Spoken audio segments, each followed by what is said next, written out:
तुलसी चंदन घिसे तिलक देत रघुवीर।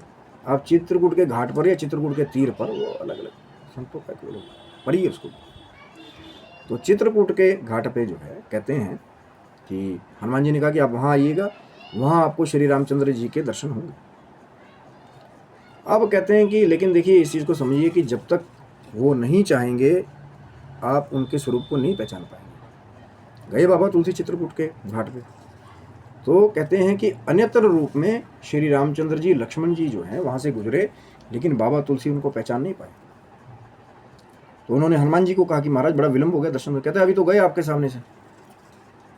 तो कहते हैं कि फिर निवेदन किया तुलसी जी ने कि महाराज मेरे से तो गलती होगी, मैं तो पहचान ही नहीं पाया।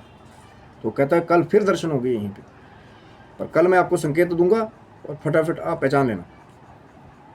तो अगले दिन वही हुआ कि चंदन के एक वृक्ष के नीचे जो है बाबा तुलसी बैठ गए और श्री रामचंद्र जी और लक्ष्मण जी फिर वहां से आए। तो हनुमान जी ने तोता बन के उस वृक्ष पे वो चौपाई कही, चित्रकूट के तीर पर भई संतन की भीड़, तुलसी चंदन घिसे तिलक देत रघुवीर।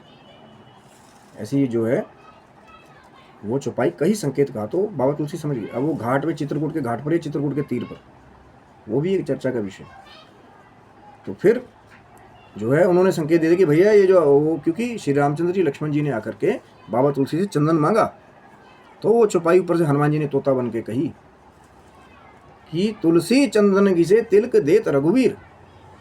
अब कहीं अब ये भी विवरण मिलता है कि पहले बाबा तुलसी ने श्री रामचंद्र जी को तिलक लगाया, उसके बाद फिर श्री रामचंद्र जी ने बाबा तुलसी को तिलक लगाया। और बहुत ही सुंदर स्वरूप में कहते हैं घोड़ों के ऊपर श्री रामचंद्र जी के, लक्ष्मण जी के वो आयुध धारण किए हुए फिर पूरे दर्शन जो हैं बाबा तुलसी को वहाँ पे हुए। और कहीं ना कहीं वो जो भाव था उनका, वो जो कृपा थी भगवान शिव की, माँ जगदम्बा की, जिसकी प्रेरणा से उन्होंने श्री श्री महाकाव्य श्री रामचरितमानस की रचना की, कहीं ना कहीं उनके मन में वो जो इच्छा थी श्री रामचंद्र जी के दर्शन करने की, पर उनको साथ में लक्ष्मण जी के दर्शन भी हुए। ऐसी कृपा हो गई। पर किस कर्म की वजह से? वो जो सत्य कर्म वो करते थे कि उस वृक्ष को, सूखे वृक्ष को वो जल डालते थे। एक प्रेत ने, जो भूत प्रेत पिशाच हनुमान जी का नाम सुनते दूर दूर से भाग जाते हैं, उन्होंने हनुमान जी का पता बताया और फिर जाकर के हनुमान जी की कृपा से, हनुमान जी के संकेत से बाबा तुलसी को श्री रामचंद्र जी के, लक्ष्मण जी के दर्शन हुए। हालांकि वो वहीं से गुजर रहे थे पिछले दिन में, लेकिन जब तक संकेत नहीं होगा, दिव्य संकेत आपको, आप माया को नहीं पहचान पाएंगे कि कौन है जो कथा आपको बता रहा है, वो है कौन। हो सकता है कोई अन्यत्र रूप धारण करके कोई भगवान शिव की, माँ जगदम्बा की कृपा पात्र कोई बैठा हो, या कोई दिव्य विभूति को